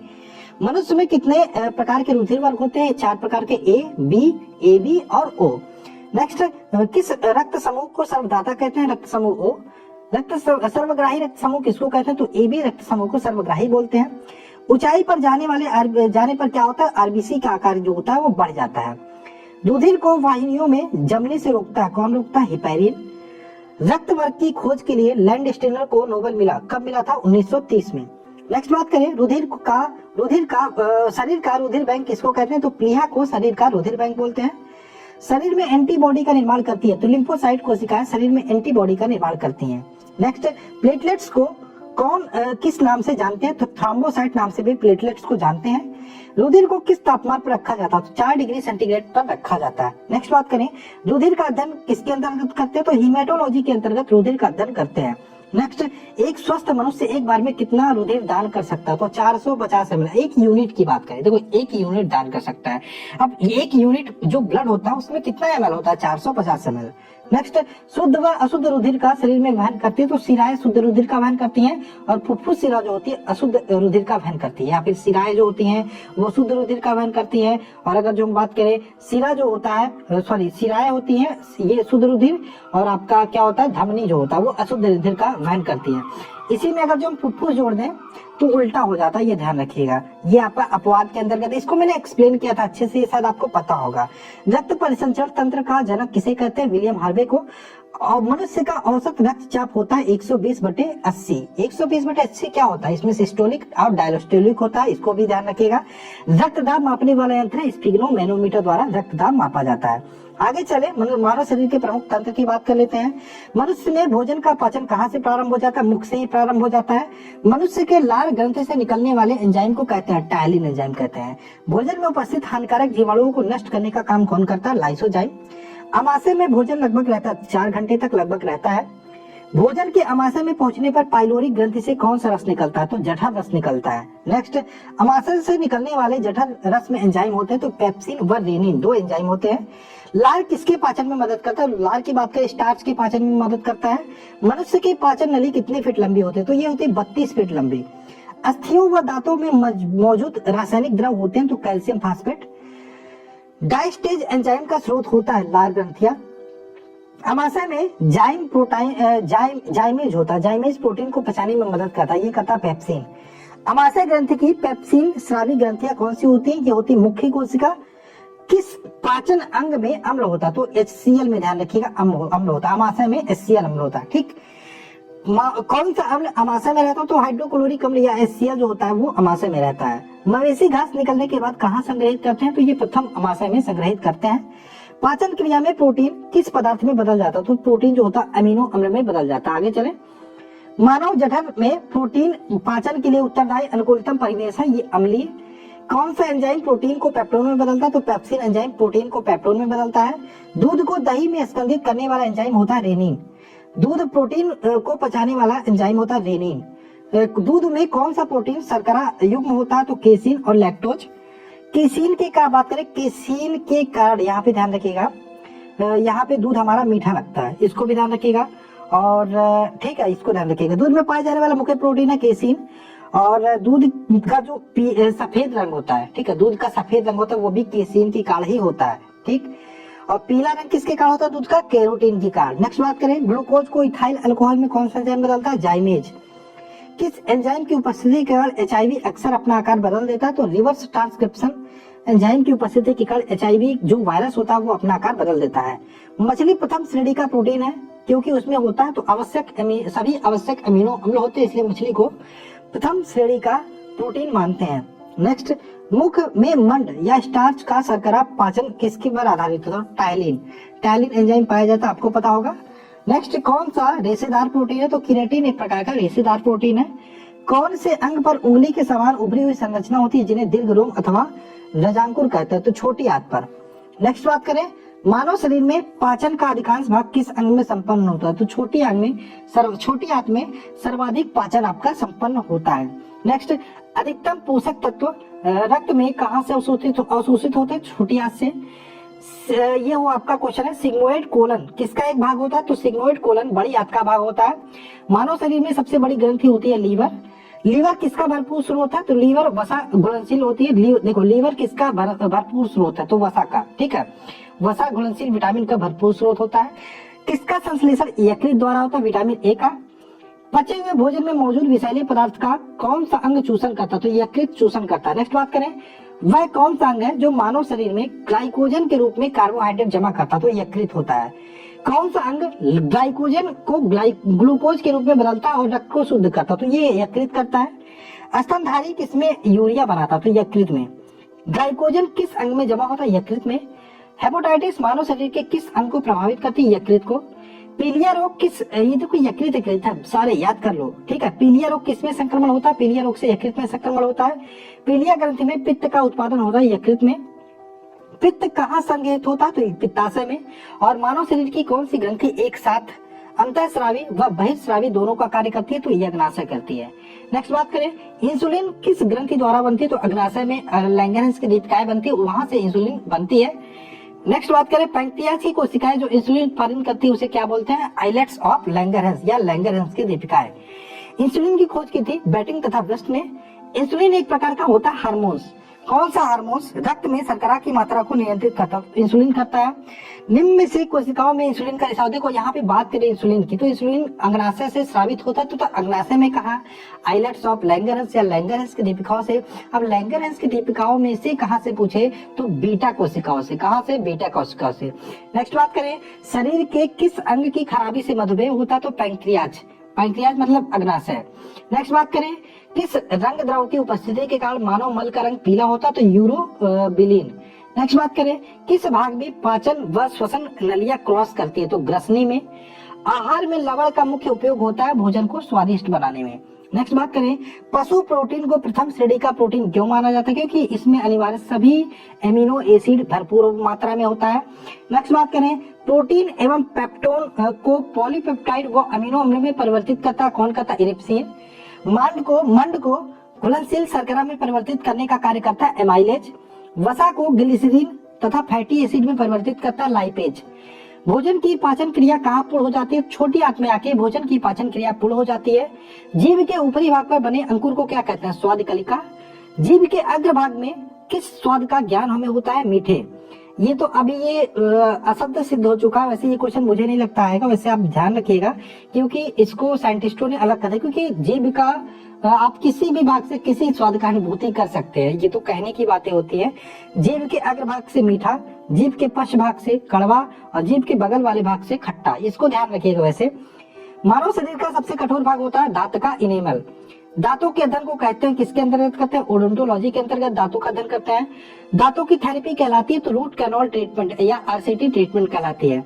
मनुष्य में दांतों की कठोरता किसके कारण होती है? तो कैल्शियम के कारण होती है। मनुष्य में दांत कितने प्रकार के होते हैं? 4 प्रकार के, कृंतक, रत्नक, अग्र चवलक, चवलक। मनुष्य का दंत सूत्र 2 1 2 3। और यहाँ पे बात करें मनुष्य में इंसाइजर दांतों की कुल संख्या होती है 8। दंत सूत्र ध्यान रखिएगा 2 1 2 3 यानी कि 2 कृंतक, 1 रत्नक, 2 अग्र चवलक और ये चवलक यानी कि 3 2 5 1 7 1 2 3 4 5 1 6 2 8 यानी कि 8 इधर हो गया, 8 इधर हो गया और नीचे आएंगे 8 इधर 8 यानी कि 64 दांत हो जाते हैं। ठीक, अगर जो बात करें मनुष्य में इंसाइजर दांतों की कुल संख्या होती है 8। मनुष्य के जीवन में दांत कितने प्रकार के होते हैं? तो दूधिया दांत होता है, एक अस्थायी दांत होता है। दांत के ऊपरी हिस्सों का चमकीला भाग क्या कहलाता है? इनेमल। मनुष्य के लार में होता है तो मनुष्य के लार की बात करें 1% एंजाइम होता है, 99% जल होता है। लार में पाए जाने वाले एंजाइम होते हैं तो टाइलिन और लाइसोजाइम, ये लार में पाए जाने वाले एंजाइम होते हैं। मानव शरीर की सबसे बड़ी ग्रंथि होती है यकृत। ठीक है, ये लगभग 1.5 से 2 किलोग्राम की होती है। फाइब्रिनोजन नामक प्रोटीन का निर्माण होता है यकृत में। हिपैरिन नामक प्रोटीन का निर्माण कहाँ होता है? यकृत में। ठीक, पित्त क्या है? पित्त की बात करें ये पीले हरे रंग का क्षारीय द्रव होता है जिसका पीएच वैल्यू की बात करें 7.7 होता है। मानव शरीर की दूसरी सबसे बड़ी ग्रंथि होती है अग्नाशय। नेक्स्ट, रक्त परिसंचरण की खोज किसने की थी? विलियम हार्वे ने 1628 में। मानव हृदय कितने कोष्ठों का बना होता है? 4। शरीर में हृदय की ओर रक्त ले जाने वाली रक्तवाहिनी को क्या बोलते हैं? शिरा। और हृदय से शरीर की ओर रक्त ले जाने वाली रक्तवाहिनियों को बोलते हैं धमनी। ठीक, नेक्स्ट बात करें शिराओं में अशुद्ध रक्त प्रवाहित होता है और धमनी में की बात करें धमनी में शुद्ध रक्त प्रवाहित होता है। रक्त में जब ऑक्सीजन मिल जाता है तो उसे हम शुद्ध रक्त बोलते हैं। और यहीं पे बात करें अगर जो आप इस शिरा की बात करें, आपने देखा शिरा में अशुद्ध रक्त प्रवाहित होता है। अगर जो फुफ्फुस शिरा बोल दे या पल्मोनरी शिरा बोल दे तो यहाँ पे शुद्ध रक्त प्रवाहित होता है। ये आप ध्यान रखिएगा, अपवाद होता है, बहुत इंपॉर्टेंट है, वही पूछा जाता है। ठीक है, तो क्या होगा? धमनी की बात करें यहाँ पे शुद्ध रक्त प्रवाहित होगा और शिरा की बात करें अशुद्ध रक्त प्रवाहित होगा। ठीक, धमनी में शुद्ध रक्त और शिरा में आपका अशुद्ध रक्त प्रवाहित होता है। ठीक, और पल्मोनरी धमनी की बात करें तो उसमें अशुद्ध रक्त हो जाएगा और पल्मोनरी शिरा की बात करें तो उसमें आपका अशुद्ध रक्त हो जाएगा। ठीक, सामान्य मनुष्य का हृदय 1 मिनट में कितनी बार धड़कता है? तो ये होगा 72 बार धड़कता है। हृदय की मांसपेशियों को रक्त पहुंचाने वाली वाहिनी को क्या बोलते हैं? तो उसको बोलते हैं कोरोनरी धमनी। नेक्स्ट, हृदयघात यानी कि हार्ट अटैक की बात हो रही है, ये कब होता है? जब कोरोनरी धमनी में जब रुकावट हो, यानी कि यहाँ पे ध्यान रख लो। क्या ऐसा लोग कहते हैं कि टेंशन हो गया, टेंशन से होता है, लेकिन मेन रीजन क्या होता है? जो हृदय तक आपका ब्लड पहुंचता है वो उसमें रुकावट आती है। ठीक है, जब धमनी में रुकावट होती है, कोरोनरी धमनी में, तब आपका हृदयघात, तब आप हार्ट अटैक आता है। ठीक, सामान्य मनुष्य का रक्तचाप की बात करें तो 120/80 mmHg होता है। ठीक है, तो 120 क्या होता है? सिस्टोलिक होता है, और 80 क्या होता है? डायस्टोलिक होता है। ये भी आप ध्यान रखिएगा। नेक्स्ट, हृदय की धड़कन को नियंत्रित करने वाला हार्मोन्स होता है तो थायरॉक्सिन व एड्रेनालिन, ये सारे हृदय की धड़कन को नियंत्रित करने वाले हार्मोन्स होते हैं। ठीक, एड्रेनालिन को ध्यान रखिएगा, इसको आपातकालीन हार्मोन्स भी बोलते हैं। लसिका में पाई जाने वाली कणिकाएं कहलाती है लिम्फोसाइट। नेक्स्ट, लिम्फोसाइट का कार्य क्या होता है? लिम्फोसाइट की बात करें, शरीर के जीवाणुओं को भक्षण करके शरीर को रोगों से रक्षा करना लिम्फोसाइट का कार्य होता है। मूत्र का असामान्य घटक क्या होता है? तो एल्यूमिन मूत्र का असामान्य घटक होता है। नेक्स्ट, गुर्दे की निस्पंदन की इकाई कौन सी होती है? तो नेफ्रॉन गुर्दे की निस्पंदन की इकाई होती है। आगे चले, मानव शरीर का कौन सा अंग जल के संतुलन के उत्तरदायी है? तो गुर्दा। ठीक, कौन सा है? गुर्दा। मूत्र कहाँ बनता है? तो संग्राहक वाहिकाओं में मूत्र बनता है। मूत्र का पीला रंग किसके कारण होता है? तो यूरोक्रोम की उपस्थिति के कारण मूत्र का रंग पीला होता है। मूत्र के श्रावण को बढ़ाने वाली औषधि कौन सी है? तो डाईयूरेटिक मूत्र के श्रावण को बढ़ाने वाली औषधि है। मूत्र होता है, मूत्र की बात करें अम्लीय होता है, जिसकी पीएच वैल्यू 6 होती है। नेक्स्ट, वृक्क का प्रमुख कार्य क्या होता है? तो वृक्क का प्रमुख कार्य होता है रक्त के प्लाज्मा को शुद्ध करना तथा शरीर के अनावश्यक पदार्थों को मूत्र के रास्ते बाहर निकालना। नेक्स्ट बात करें, तंत्रिका तंत्र के अध्ययन को क्या बोलते हैं? न्यूरोलॉजी। नेक्स्ट, मानव शरीर में सभी अंगों के कार्यों का नियंत्रण, संचालन व समन्वय कौन करता है? तो अंतःस्रावी तंत्र व तंत्रिका तंत्र करती है। तंत्रिका तंत्र की संरचनात्मक व क्रियात्मक इकाई होती है, तो ये क्या होती है? न्यूरॉन होती है। नेक्स्ट बात करें, जन्म के बाद मानव के किस ऊतक को कोई कोशिका विभाजन नहीं करता? तो यहाँ पे तंत्रिका ऊतक को कोई कोशिका विभाजन नहीं करता। नेक्स्ट बात करें, मानव शरीर की सबसे बड़ी कोशिका होती है तंत्रिका तंत्र की कोशिका, 90 सेंटीमीटर लगभग लंबी होती है। मानव मस्तिष्क की हड्डी को यहाँ पे बात करें, मानव मस्तिष्क की, तो उसका एक ऊपरी जो आवरण होता है, जो उसके जो मस्तिष्क होता है उसकी रक्षा करता है, उसको क्या बोलते हैं? तो वही क्वेश्चन है, मानव मस्तिष्क को हड्डियों से बने जिस ढांचे में सुरक्षित रहता है उसे क्या बोलते हैं? क्रेनियल बोलते हैं। ठीक, ब्रेन की सुरक्षा के लिए ब्रेन के ऊपर कितने लेयर होती है? 3 लेयर होती है। मानव मस्तिष्क का औसत वजन की बात करें तो 1400 ग्राम होता है। ब्रेन के ऊपर पाई जाने वाली लेयर में कौन सा द्रव भरा होता है? तो ध्यान रखिएगा, जो मस्तिष्क को बाहरी आघात से सुरक्षा प्रदान करते हैं, तो ठीक है, सेरेबाई स्पाइनल द्रव होता है जो बाहरी आघातों से मस्तिष्क की रक्षा करती है। मानव मस्तिष्क का सबसे बड़ा भाग होता है तो सेरिब्रम। मानव मस्तिष्क में याददाश्त, स्मरण शक्ति का नियंत्रण किसके द्वारा होता है? सेरिब्रम के द्वारा होता है। मानव मस्तिष्क में भूख, प्यास व नींद का एहसास किसके द्वारा होता है? हाइपोथैलेमस के द्वारा। मानव मस्तिष्क में ठंड व गर्मी का एहसास किसके द्वारा होता है? थैलेमस के द्वारा। मानव मस्तिष्क में ताप का नियंत्रण कौन करता है? तो हाइपोथैलेमस करता है। पीयूष ग्रंथि मानव शरीर में कहाँ होता है? मस्तिष्क के आधार में। मस्तिष्क को मेरुदंड से कौन सा जोड़ता है? तो मेडुला ऑब्लांगेटा। मानव शरीर में गुस्सा व खुशी का नियंत्रण कौन करता है? हाइपोथैलेमस। शरीर का संतुलन बनाए रखने में सहायक होता है सेरिबेलम। मानव शरीर में कुल हड्डियां होती हैं 206 हड्डियां होती हैं, और मानव शरीर की सबसे बड़ी हड्डी होती है फीमर या जांघ की हड्डी, मानव शरीर की सबसे बड़ी हड्डी मानी जाती है। हमारे शरीर में कुल कितनी मांसपेशियां? 639। मनुष्य की खोपड़ी में कितनी अस्थियां होती हैं? तो 29। खोपड़ी की बात करें 29 अस्थियां होती हैं। शरीर मनुष्य के शरीर में पसलियों की कितनी जोड़ी? तो 12 जोड़ी पसलियां होती हैं। और अगर जो हम बात करें टीबिया नामक हड्डी पाई जाती है टांग में, टीबिया और फिबुला दोनों की बात करें टांगों में पाई जाती है। अस्थियां एवं मांसपेशियों को आपस में जोड़ता है टेंडन, बहुत इंपॉर्टेंट है। अस्थियां को मांसपेशियों से जोड़ता है टेंडन।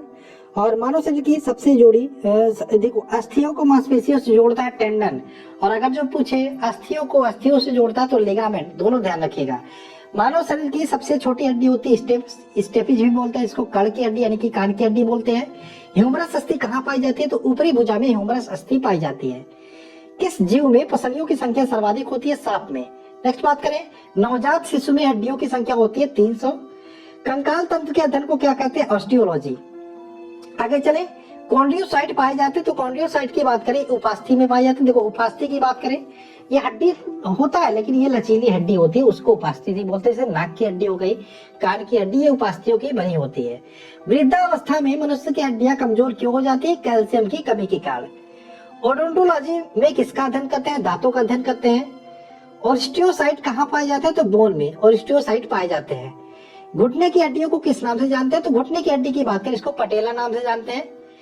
किसमें बाह्य कंकाल नहीं होता? तो एम्फीबिया में बाह्य कंकाल नहीं होता। टीबिया नामक हड्डी कहाँ पाई जाती है? टांगों में बात करें, टीबिया नामक हड्डी पाई जाती है। टूटी हड्डी को जोड़ने के लिए प्रयोग करते हैं, तो प्लास्टर ऑफ पेरिस या पीओपी टूटी हड्डी को जोड़ने के लिए प्रयोग करते हैं। नेक्स्ट बात करें, कंधे व कमर के जोड़ को क्या बोलते हैं? तो बॉल व सॉकेट जॉइंट बोलते हैं। मानव हड्डी का मुख्य घटक क्या होता है? तो कैल्शियम होता है मानव हड्डी का मुख्य घटक। नेक्स्ट बात करें, कॉलर की हड्डी को और किस नाम से जानते हैं? तो कॉलर की हड्डी की बात करें, क्लेविकल नाम से भी जानते हैं।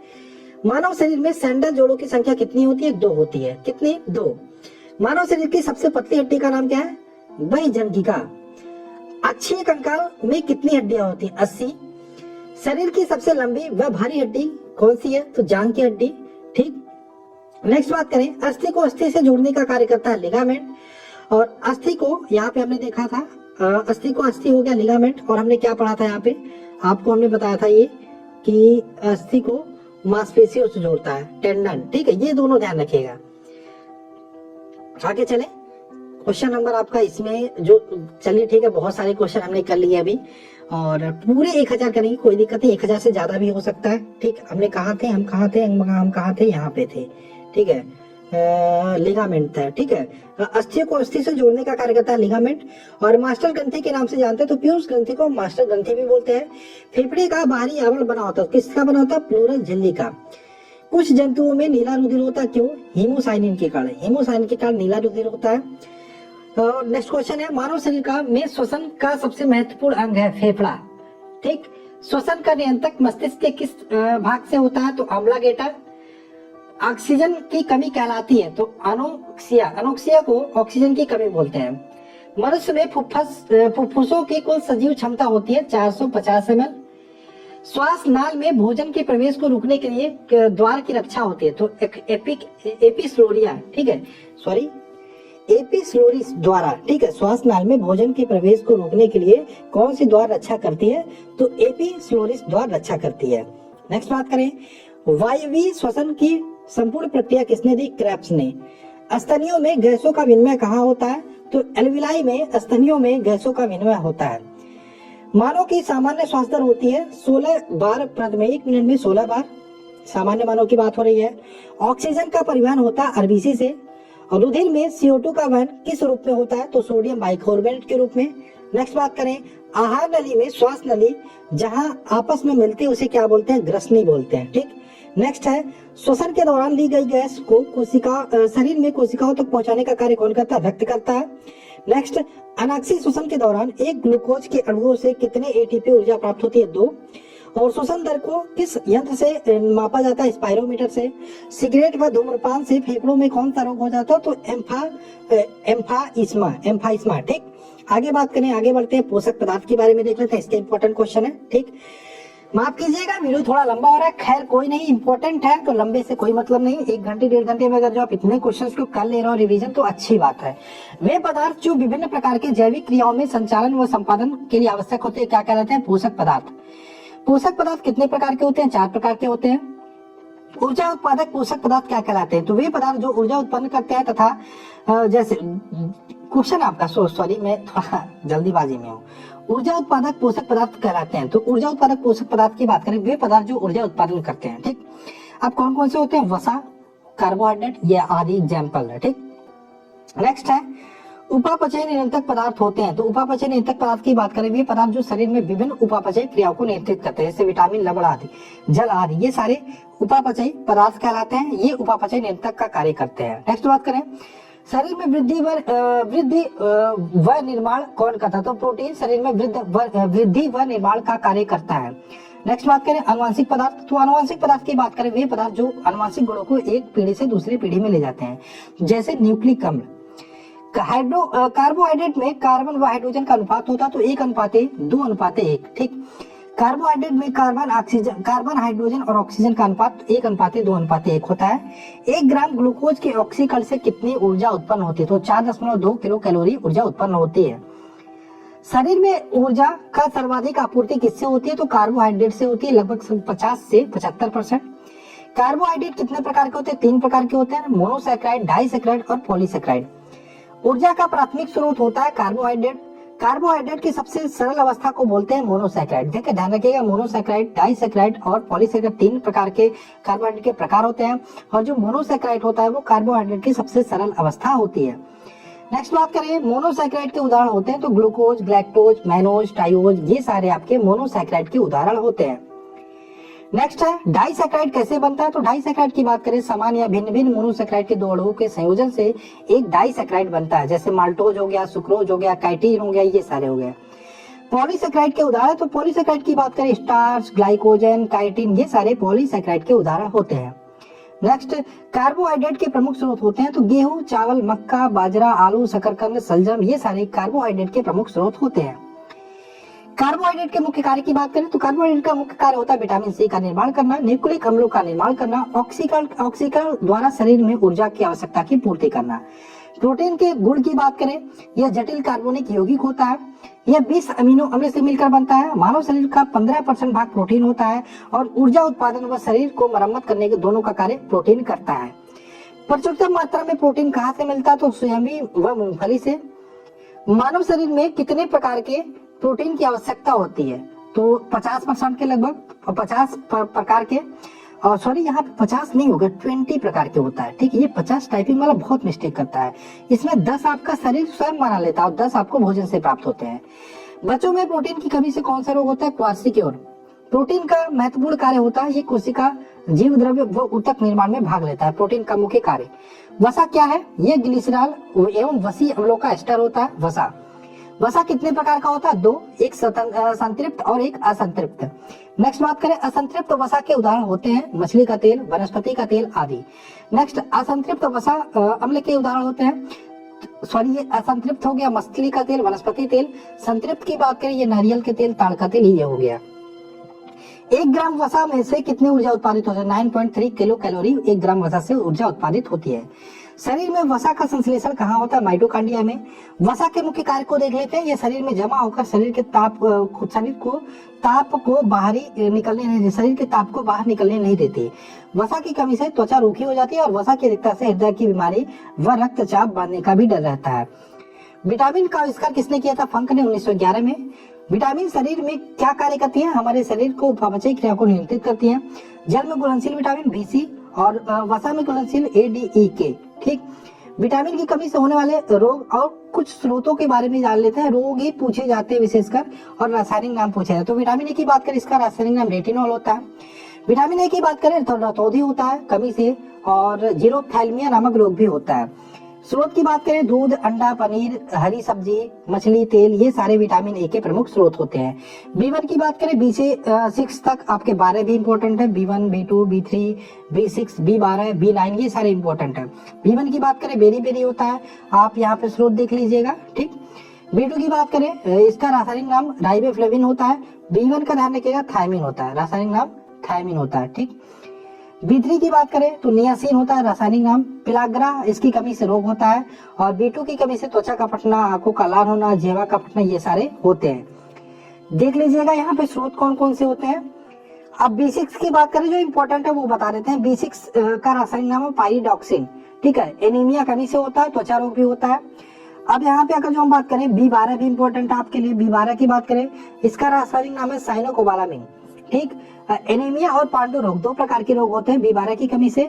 मांस, कलेजी, दूध, ये सारे इसके स्रोत हैं। ठीक, आगे बात करें, विटामिन सी की एस्कॉर्बिक एसिड रासायनिक नाम होता है, इसका भी होता है रोग, खट्टे फलों में पाया जाता है, नींबू, संतरा, नारंगी।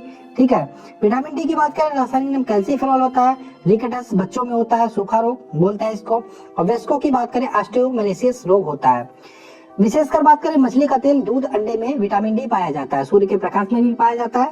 विटामिन ई की बात करें, टोकोफेरॉल रासायनिक नाम होता है। विटामिन के की बात करें, फिलोक्विनोल रासायनिक नाम होता है। तो विटामिन ई की बात करें, इसमें जनन शक्ति में कमी होती है, ठीक। और के की बात करें कमी से रखा थक्का नहीं बनता है। विटामिन ई की बात करें पत्ती वाली सब्जियों में पाया जाता है, दूध मक्खन में पाया जाता है, अंकुरित गेहूं वनस्पति तेल में पाया जाता है। के की बात करें टमाटर हरी सब्जी आंतों में भी उत्पन्न होती है। ठीक। गर्भवती महिलाओं में प्राय किसकी कमी होती है, तो गर्भवती महिलाओं की बात करें कैल्शियम व आयरन की कमी होती है। हमारे शरीर का कितना परसेंट जल है, तो यहाँ पे जानेंगे 65 से 75% भाग जल होता है। पानी पीने के पानी में किस विष के कारण कैरोटिसिस नामक बीमारी होती है, तो आर्सेनिक की कमी के कारण यहाँ पे कैरोटिसिस नामक बीमारी होती है। न्यूक्लिक अम्ल का मुख्य कार्य क्या होता है, तो आनुवंशिक गुणों को एक पीढ़ी से दूसरी पीढ़ी तक ले जाना। एक सामान्य कार्य करने वाले व्यक्ति को कितनी ऊर्जा की आवश्यकता होती है, 3000 से 3500 कैलोरी की ऊर्जा की आवश्यकता होती है।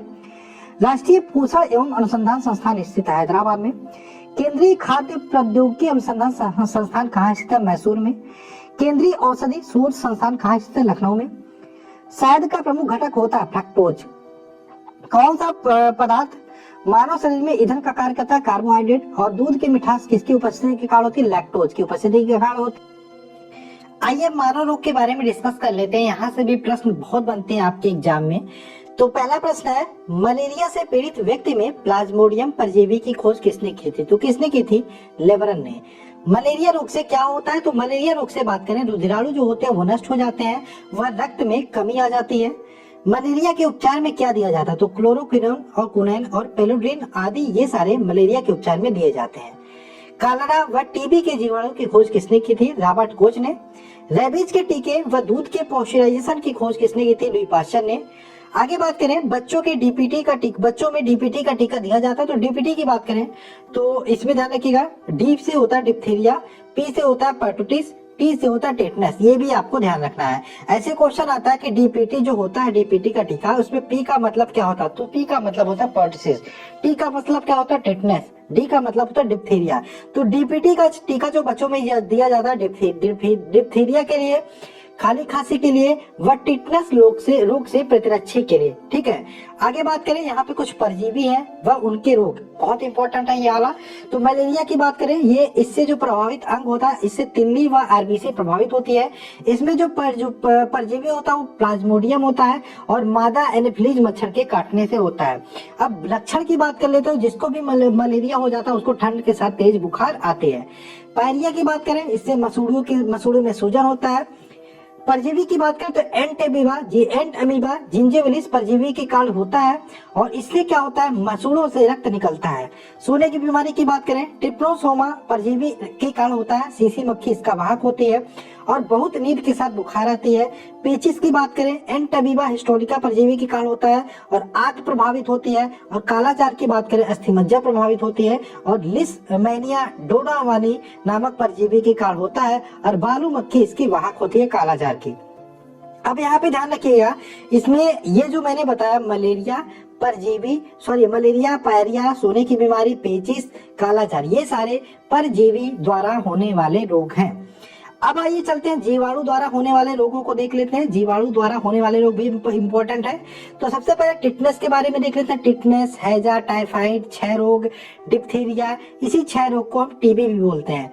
प्लेग, और अगर जो हम बात करें काली खांसी, निमोनिया, कोड़, गनोरिया, सिफिलिस, ये सारे आपके जीवाणु द्वारा होने वाले रोग हैं। सबसे पहले टिटनेस की बात करें, तंत्रिका तंत्र को प्रभावित करती है। ठीक। और इसमें तेज बुखार, शरीर में ऐंठन और जबड़ा हमारा जो होता है वो बंद हो जाता है। ठीक। तो आगे बात करें हैजा, आंत प्रभावित होती है, विब्रियो कालना नामक जीवाणु के द्वारा होता है और इसमें क्या होता है, हैजा में लगातार उल्टियां होती हैं और दस्त होती है। टाइफाइड की बात करें, आंत प्रभावित होती है, सल्मोनेला टाइफी नामक जीवाणु के कारण होता है, तेज बुखार और सिरदर्द इसमें होता है। क्षय रोग की बात करें, फेफड़ा इसमें प्रभावित होता है और जीवाणु की बात करें, माइक्रोबैक्टीरियम ट्यूबरकुलोसिस नामक जीवाणु के कारण होता है, बार बार खांसी के साथ कफ और रक्त निकलता है। डिप्थीरिया की बात करें, श्वास नली प्रभावित होती है, कुरूनी बैक्टीरियम ये इसके कारण जीवाणु के कारण होता है, सांस लेने में कठिनाई और दम घुटता है। प्लेग की बात करें, ये ध्यान रखिएगा, ये कार्बा और दोनों पैरों के बीच में होता है। यहाँ पे बात करें फेफड़ा प्रभावित होता है। ठीक। और यहाँ पे पश्चुरेला पेस्टिज नामक जीवाणु के कारण होता है। इसमें प्लेग में बात करें, एक टाइम था जैसे आज कोरोना वायरस फैला है, वैसे एक समय प्लेग की बीमारी बहुत तेजी से फैली थी। ठीक, शरीर में गिल्टियां पड़ जाती हैं और तेज बुखार होता है।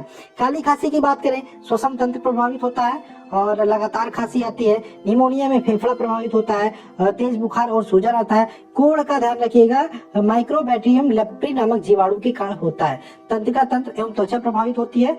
शरीर में चकत्ते और तंत्रिकाएं प्रभावित हो जाती हैं। गनोरिया की बात करें, मूत्र मार्ग प्रभावित होता है। सिफिलिस की बात करें, शिश्नांग प्रभावित होता है।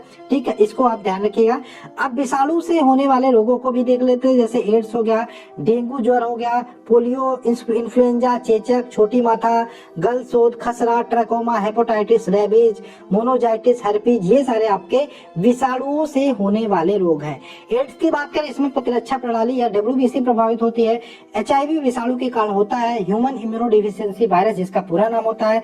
रोग प्रतिरोधक क्षमता नष्ट हो जाती है, नष्ट होने लगती है धीरे धीरे। डेंगू ज्वर की बात करें, संपूर्ण शरीर खासकर सिर, आंख और जोड़े प्रभावित होते हैं। यह अरबो वायरस द्वारा होता है। ठीक, पोलियो की बात करें, इसमें पोलियो वायरस होता है। इन्फ्लुएंजा की बात करें, मिक्सो वायरस के कारण होता है, संपूर्ण शरीर प्रभावित होता है। चेचक की बात करें, वेरियोला वायरस के कारण होता है। छोटी माता की बात करें, वेरिसेला वायरस के कारण होता है। आगे देखिए यहाँ पे रेबीज की बात करें, रेब्डो वायरस के कारण होता है। रोगी यहाँ पे पागल हो जाता है, जीभ बार बार बाहर निकालता है, जिसके हाइड्रोफोबिया बोलते हैं, कह सकते हैं पानी से डरना, वो भी आपका रेबीज के कारण ही होता है। रेबीज कुत्तों में पाया जाता है, कुत्ते के काटने से होता है। और मोनोजाइटिस की बात करें, इसमें मस्तिष्क प्रभावित होता है। हर्पीज में आपका त्वचा प्रभावित होता है। हर्पीज नामक विषाणु के कारण होता है। ये विषाणु वाला हो गया सारा।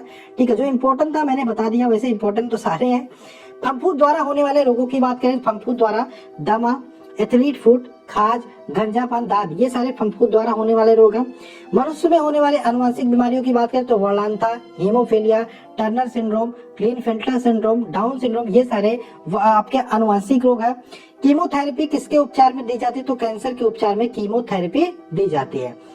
अस्थि कैंसर किसके कारण होता है? तो रेडियो सक्रिय तत्व होता है स्ट्रोंसियम 19, इसके कारण आपका अस्थि कैंसर होता है। एलिसा टेस्ट किस रोग के जांच में होता है? HIV virus. ठीक है, अब बात करें HIV का पूरा नाम ह्यूमन इम्यूनो वायरस। एड्स का पूरे नाम की बात करें तो एक्वायर्ड इम्यूनो डिफिशियंसी सिंड्रोम होता है। एड्स रोग होता है विषाणु या वायरस से। डेंगू ज्वर किसके काटने से फैलता है? तो मादा एनोफिलीज वायरस के काटने से, मच्छर के काटने से डेंगू ज्वर होता है। पोलियो वैक्सीन की खोज किसने की थी? जोनास साल्क ने पोलियो वैक्सीन की खोज की थी। BCG का पूरा नाम होता है बैसिलस कालमेट ग्यूरिन। DBT का डिप्थीरिया पर्टुसिस, आपका टेटनस, आपका इसका DPT का पूरा नाम होता है। आइए कुछ देख लेते हैं चिकित्सा संबंधी प्रमुख आविष्कार के बारे में। विटामिन की बात करें, खोज किसने की था? फंक ने। विटामिन D का खोज किया था हॉपकिंस ने। विटामिन B का ध्यान रखिएगा, मैकुलन ने खोज किया था। और बात करें होम्योपैथी की खोज हनीमैन ने की थी। प्रथम प्रखनली शिशु की बात करें तो यहाँ पे ये भी ध्यान रखिएगा, एडवर्ड स्टेप्टो ने प्रथम प्रखनली शिशु की खोज की थी। क्लोरोफॉर्म की खोज हैरिसन तथा सिम्पसन ने की थी। पोलियो वैक्सीन की खोज किसने की थी? जोनास ई साल्क ने। RNA की खोज जेम्स वाटसन तथा आर्थर अर्ग ने की थी। विटामिन A की खोज किसने की थी? मैकुलन ने। सल्फाडक्स की खोज डॉकमैक ने। लिंग हार्मोन्स की खोज किसने की थी? स्टेनोच ने। इलेक्ट्रोकार्डियोग्राफ की खोज किसने की थी? आई न्यून ने। चेचक के टीके की खोज एडवर्ड जेनर ने। पेनिसिलिन की खोज अलेक्जेंडर फ्लेमिंग ने। रक्त परिवर्तन, रक्त परिसंचरण तंत्र की खोज, परिसंचरण तंत्र है, कार्ल लैंडस्टीनर ने। पेचिस व प्लेग की चिकित्सा की खोज किसने की थी? कीटा जाटोज ने। आगे बात करें विटामिन B की खोज आविष्कार मैकुलन ने। स्ट्रेप्सोमाइसिन की खोज बोम्समैन ने। ओपन हार्ट सर्जरी की खोज किसने की थी? वाल्ट ललीलेहन ने। एंटीजन की खोज किसने की थी? लैंडस्टीनर ने। टेरामाइसिन की खोज फिनेल ने की थी। बैक्टीरिया की खोज ल्यूमेनहॉक ने की थी। मलेरिया परजीवी व चिकित्सा की खोज इसके किसने की थी? रोनाल्ड रॉस ने। विटामिन C की खोज होलकट ने की थी। हृदय प्रत्यारोपण सर्वप्रथम किसने किया था सक्सेसफुली? क्रिश्चियन बर्नार्ड ने। और गर्भ निरोधक गोलियों की खोज किसने की थी? पिनकस ने। इंसुलिन की खोज बैटिंग ने की थी। TB नामक बैक्टीरिया को खोज किसने की थी? इसकी खोज की रॉबर्ट कोच ने। BCG के टीके की खोज यूरिन कालमेट ने। और DNA की खोजा था सर्वप्रथम वाटसन तथा क्रिक ने। तो दोस्तों ये थे आपके लगभग 1000 क्वेश्चन हमने कराने की कोशिश की। ठीक है, आगे ऐसा नहीं है हम और क्वेश्चन नहीं लेकर आएंगे, इसमें और भी क्वेश्चन आपके लगभग 500